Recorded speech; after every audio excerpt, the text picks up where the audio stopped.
Olá pessoal, eu sou Arthur Spirandelli, esse é o resumo da semana com a Aquavera. Como vocês já sabem, o propósito desse quadro é a gente fazer um compilado das principais notícias, das principais informações, dos principais indicadores que foram divulgados na última semana, na semana que se encerra, a gente colocar tudo na mesma página aqui e projetar o que vem pela frente, comentar quais são os pontos de atenção que a gente tem para a semana que se inicia. Todos esses resumos da semana ficam gravados no nosso canal no YouTube. Temos uma playlist específica para resumo da semana, assim como eles também são divulgados nas nossas plataformas de podcast para você conferir quando você quiser, quando você preferir. A gente vai comentar aqui sobre essa última semana do mês de julho, este primeiro mês do segundo semestre de 2021, bastante agitado. Dessa vez a gente vai fazer só o resumo da semana, mas ao longo desta semana que se inicia, faremos também um compilado do mês inteiro, comentando tudo que aconteceu em julho, mas comentando especificamente tudo que aconteceu nesta última semana do mês de julho. A gente teve uma semana com bastante ruído, com bastante cautela, mundo afora, uma semana que foi bastante importante aqui para o nosso cenário local, com o nosso índice Bovespa sofrendo muito, principalmente na sexta-feira, no último pregão da semana. No consolidado da semana, o índice Bovespa recuou 2,6%, uma forte queda nesta semana. No último pregão, o mercado operou só no negativo, não tivemos nenhuma alta, e o índice sofreu bastante. Fechamos a semana nos 121.800 pontos. Lembrando que esse índice Bovespa chegou aos 131 mil pontos, no auge aqui do otimismo nos últimos meses. Foi um índice que se manteve na casa dos 125 a 127 mil e nessa semana volta lá para os 121.800 pontos. No ano, a Bolsa Brasileira sobe ainda, mas sobe agora só 2,3%.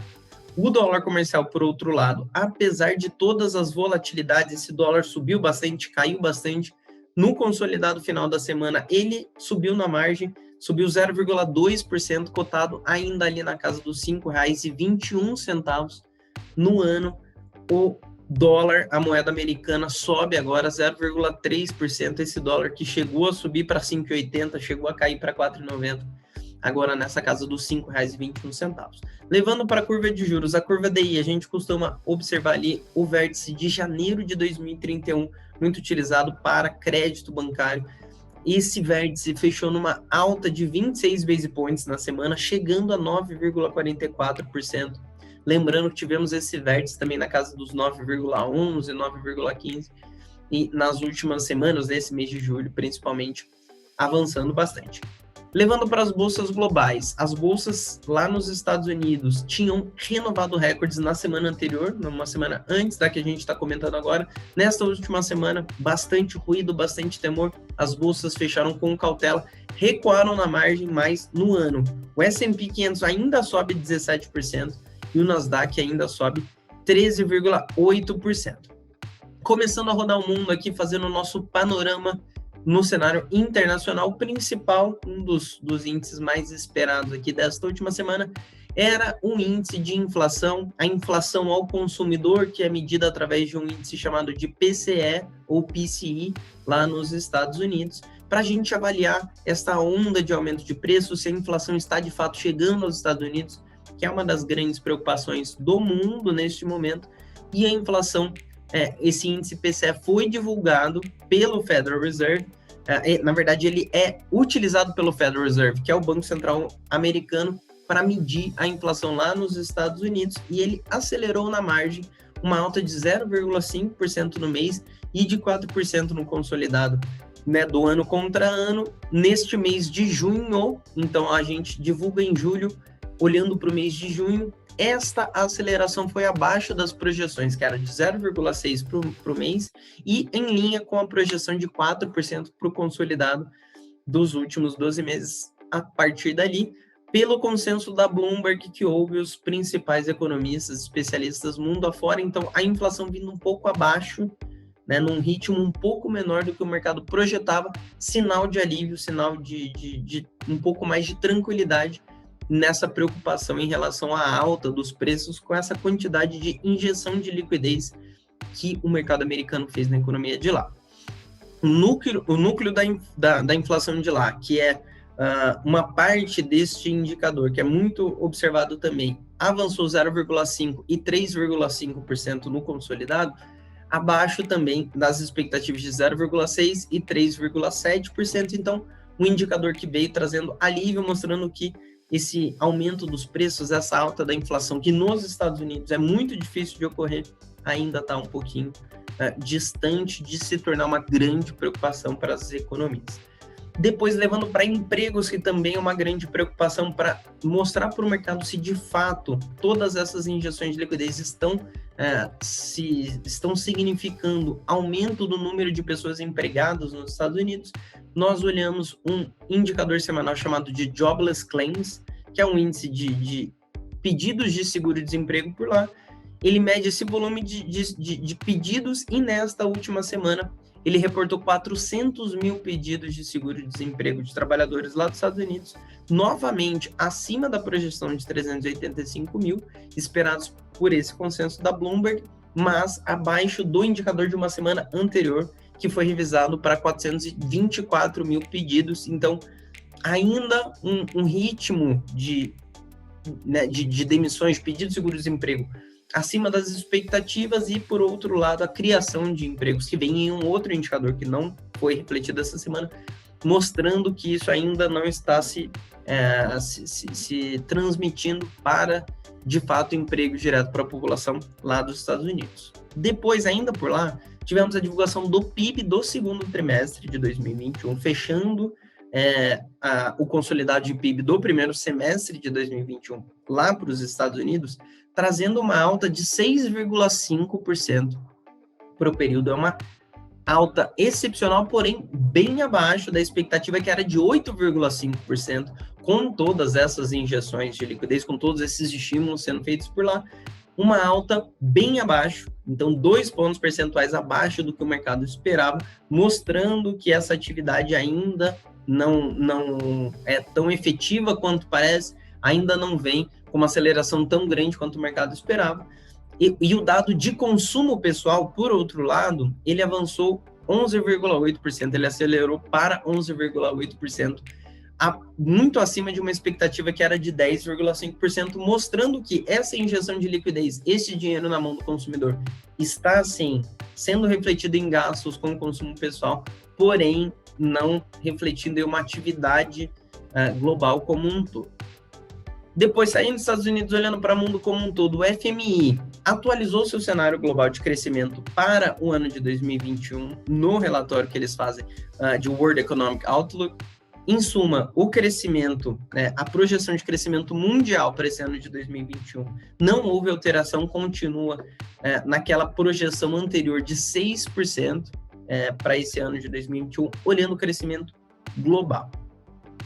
Depois, ainda nos Estados Unidos, mas olhando para um outro indicador que também é bastante importante, que é o indicador de pedidos de bens duráveis, mostrando ali essa venda de bens duráveis para a população dos Estados Unidos, referente ao mês de junho, que acelerou 0,8%, também abaixo das expectativas, que era de 2,1%. Então, também um indicador bastante abaixo das expectativas, mostrando que ainda não há ainda não há grandes números sendo refletidos para atividade, para emprego, para a inflação nos Estados Unidos, acalmando assim os investidores, mostrando que esse auge dos estímulos por lá ainda não está tão próximo assim de acontecer. O indicador de maio também foi revisado de 0,3% para 0,5%.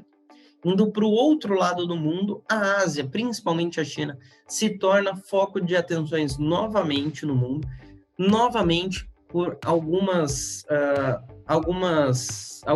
dados, algumas notícias, na verdade, que incomodam parte dos investidores globais, que trazem um pouco de cautela para investidores globais no que diz respeito às intervenções que o governo chinês, que nós sabemos, pode fazer nas empresas da China. Dessa vez, os holofotes ficaram para empresas, no começo da semana, principalmente para empresas de educação, com a China falando que não permitiria que as empresas de educação na China tivessem lucros, que fossem empresas que gerassem lucros, que quisessem ser de fato empresas lucrativas, porém essa notícia que pegou o mercado de surpresa no começo foi sendo explicada ao longo da semana, mostrou-se que, na verdade, essa notícia reflete para escolas do ensino do ensino fundamental, né, do ensino infantil, que isso não se refletiria para universidades, enfim, essa polêmica foi se dizimando ao longo da semana, porém, ao longo da semana também tivemos outras notícias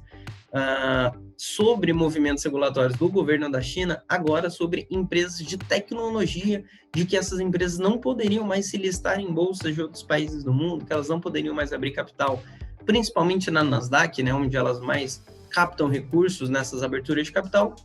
Ao longo da semana, de acordo com informações de bastidores obtidas pela rede americana CNBC, o regulador de valores imobiliários da China afirmou a corretoras do país de que sim, as empresas poderão ser listadas nos Estados Unidos desde que elas atendam a determinadas exigências. Essas regulações da China não param por aí, elas também refletem em preços de commodities e nessa semana já vinham impactando nas últimas semanas, mas nessa semana voltaram a impactar o preço do minério de ferro.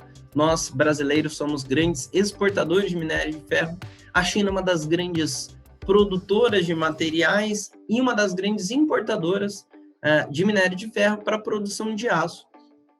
O minério de ferro caiu na Bolsa de Dalian ao longo da semana, com essa repressão do governo chinês à produção de aço, querendo diminuir a produção, diminuir o ritmo da produção de aço, e essa pressão sobre a demanda da commodity, refletindo no preço do minério de ferro. O preço do petróleo ao longo da semana também sofreu oscilações, também variou bastante, mas o petróleo o contrato do tipo WTI, encerrou a semana próximo de $73, que já era mais ou menos o preço que ele vinha sendo negociado ao longo da semana.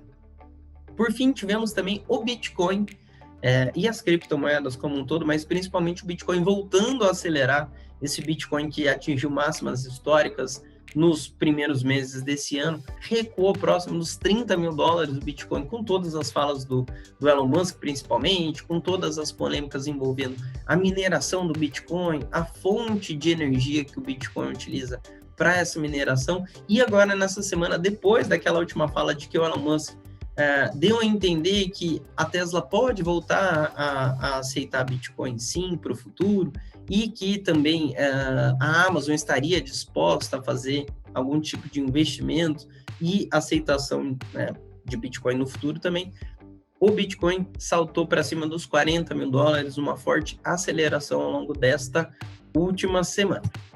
Trazendo para o cenário doméstico, trazendo para o Brasil, apesar do Congresso estar em recesso, 2 semanas de recesso, agora nessas últimas 2 semanas de julho, o cenário político, o noticiário político não está nada calmo, apesar de que não estão sendo votados projetos e emendas por lá, mas tivemos uma dança das cadeiras nos ministérios do Bolsonaro. Nós falamos sobre isso no nosso último resumo, e nesta semana aqui, algumas polêmicas envolvendo teto de gastos, envolvendo gastos e orçamento dos ministérios, do Congresso como um todo. Apesar desse recesso, o ministro da Economia, o Paulo Guedes, disse que há fumaça no ar, referindo-se a ameaças de novas despesas que afetem o orçamento, mas que está trabalhando num ataque direto a esse possível fator de desestabilidade, e que o teto de gastos não será furado. Então, o ministro da Economia, Paulo Guedes, reforçando esse compromisso, essa mensagem, tentando tranquilizar investidores no mundo afora, mas olhando aqui para o Brasil sobre o nosso compromisso fiscal, ao passo que o presidente Jair Bolsonaro falou em uma entrevista à rádio, tem falado sobre isso, que é preciso gastar dinheiro com o Bolsa Família. Ele já deu ali o piso, né, o que ele espera de valores para o Bolsa Família, um novo nome que pode ser de Auxílio Família, e falou que ou é preciso gastar com o Bolsa Família ou se endividar para atender os mais necessitados até que a economia volte à normalidade. Ele tem sido bastante incisivo com isso, ele que vem sofrendo uma queda de popularidade, que vem mostrando aqui compromisso com a população de continuar fazendo esses auxílios, mas vinha-se criando um burburinho de que isso poderia extrapolar o teto de gastos, que isso poderia ser visto como uma exceção, e agora a equipe econômica tentando desmentir essa fala, tentando mostrar um ambiente um pouco diferente, cenas para os próximos capítulos. Porém, ainda lá no Congresso, o senador Ciro Nogueira, que é um grande nome do Centrão, ele aceitou o convite do presidente Jair Bolsonaro para assumir a Casa Civil do governo nesta dança dos ministérios, com o Onyx Lorenzoni sendo dito como um coringa do governo. Os dois, né, o Bolsonaro com o Ciro Nogueira, tiveram em alguns compromissos ao longo dessa semana. O Ciro falou que ele promete empenho, dedicação em busca do equilíbrio dos avanços que o nosso país necessita. O mercado como um todo vendo isso como uma tentativa de fortalecimento da base do Centrão, da base ali de aliados no Congresso, nas casas e nas pastas. Também algumas pastas foram recriadas, algumas pastas mudaram de nome. Enfim, uma dança ministerial ali com todos os requintes de Brasil. Indo para o lado dos indicadores, nós tivemos o saldo das operações de crédito do Sistema Financeiro Nacional, registrando alta de 0,9% em junho. Pessoas físicas avançou 1,5%, pessoas jurídicas cresceu 0,1%, e o indicador foi impactado principalmente pela alta no crédito livre para pessoas físicas. Ainda nos indicadores, mas agora os que impactam o nosso bolso diretamente. Foi divulgado o IGPM, que é um dos indicadores, um dos índices de inflação aqui no Brasil, avançando 0,78% no mês de julho, abaixo da expectativa do mercado. Na base anual, né, na comparação dos últimos 12 meses, já é um avanço de 33,83%. Nesse indicador que é medido pela FGV, pela Fundação Getúlio Vargas, e as notícias da imprensa apontam que o governo avalia reduzir em até 70 bilhões de reais a meta para o rombo das contas de 2022, que o endividamento recorde das famílias em 58,5% ameaça travar a retomada da economia e que o governo pretende criar um vale-gás para evitar a intervenção no mercado e conter queda da popularidade. Então, novamente, índices de preços bastante importantes aqui no Brasil, sendo bastante monitorados, agora refletindo números abaixo das expectativas depois de uma forte alta, de um forte pico nos últimos meses. Os mercados, né, os economistas vêm falando sobre uma inflação que foi gradual, que foi bastante impulsionada, mas que ela tende a ser transitória e caminhar para uma normalidade. Nós continuaremos acompanhando esses números. Tivemos a pesquisa nacional por amostra de domicílio, a PNAD contínua, que traz números de empregos aqui no Brasil, mostrou que a taxa de desemprego se manteve em 14,6%. Então aqui a gente está falando de 14,6% de taxa de desemprego no nosso país, sendo mantida nesse último trimestre móvel que é de março a maio deste ano de 2021, em linha com as expectativas do mercado, porém, a população desocupada total do país é de 14,8 milhões de pessoas. E, por outro lado, a população ocupada cresceu 0,9% em relação ao trimestre anterior, com 86,7 milhões de pessoas aqui no nosso mercado de trabalho brasileiro. Em junho de 2021, o setor público consolidado registrou um déficit primário, então, olhando para as contas públicas, de 65,5 bilhões de reais versus uma expectativa de 64 bilhões, do mercado de 73,1 bilhões de reais do BTG Pactual, mostrando contas públicas aqui delicadas no Brasil. Em junho de 2020, o déficit primário do setor público consolidado foi de 188,7 bilhões de reais, naquele início da pandemia aqui para o nosso país. Esses foram os principais dados. A gente faz aqui essa pincelada sobre o que está sendo mais falado lá fora, o que está sendo mais falado aqui dentro, como vocês puderam perceber. Os principais pontos continuam sendo índices de preços, continuam sendo empregos, atividade e a variante Delta da coronavírus. Nós não trouxemos nenhuma notícia mais específica sobre ela, mas ela está no nosso noticiário todos os dias, sendo monitorada de perto na Europa, sendo monitorada de perto na Ásia. Aqui no Brasil, um avanço no número de casos também, ela que é mais transmissível, ela que pode causar uma demora ou uma diminuição no ritmo de abertura das economias neste momento de uma vacinação. O Brasil que emplacou agora uma vacinação bastante interessante, uma média acima de 1 milhão de doses aplicadas por dia, inclusive esse número crescendo, chegando na casa de 1,5 milhão de doses aplicadas por dia. Passamos de 100 milhões de doses aplicadas na nossa população, mas o total de pessoas imunizadas ainda é bastante baixo, em comparação com o total aqui para o Brasil. O que vem pela frente, olhando para essa próxima semana, o que a gente pode esperar? Do cenário internacional, o destaque fica para a divulgação de dados de atividade e inflação, com divulgação dos PMIs, que são os índices gerentes de compras, nas principais economias do mundo, inflação ao produtor na zona do euro, PPI, para a gente avaliar qual é o avanço dos preços para quem produz os produtos que vêm para a gente depois, balança comercial, dados do mercado de trabalho dos Estados Unidos, para a gente ver geração de empregos por lá, e setor externo na China. Aqui para dentro, no Brasil, principal notícia vai ser a divulgação da decisão de política monetária do Copom. O mercado precifica, espera que nós tenhamos uma alta de 1% nesta reunião. Algumas pessoas ainda esperando a alta de 0,75%, em linha com as últimas divulgações. O mercado fica de olho nisso nessa semana. Teremos também dados de produção industrial de junho e do lado político-econômico, a reforma tributária deve seguir no foco dos debates nesse retorno do recesso, voltando para essa agenda de Congresso, neste caminhar aqui de segundo semestre de 2021, com reforma tributária, com a apresentação de substitutivo esperado pelo relator Celso Sabino, e um mercado bastante de olho também com essa decisão de política monetária. Todos os dias vocês poderão acompanhar tudo que a gente fala por aqui no nosso Manhã no Mercado, no nosso Tocando o Sino, nas nossas pílulas. Nós estamos em todas as redes sociais.